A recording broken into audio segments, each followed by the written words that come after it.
Jeruk apa ni Pak? Ini namanya jeruk Medan.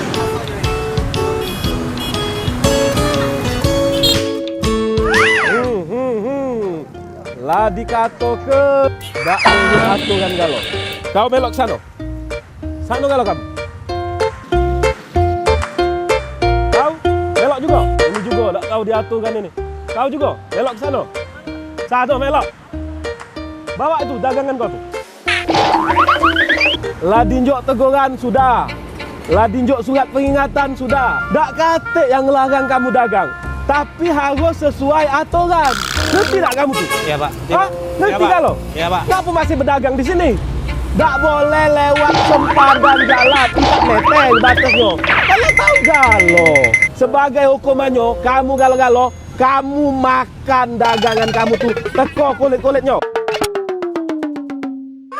Kanggiran kau, laju makan sana.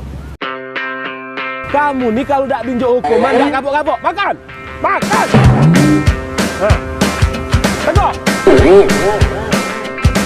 Nah, kau, giliran kau sekarang. Kau makan kates kau teko kulit-kulitnya. Sekarang. Nah, rasa ke,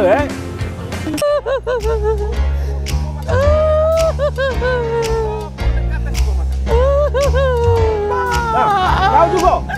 Ngapa kau nangis tuh? Ampun, Pak. Nah, ngapa kau ampun-ampun tuh?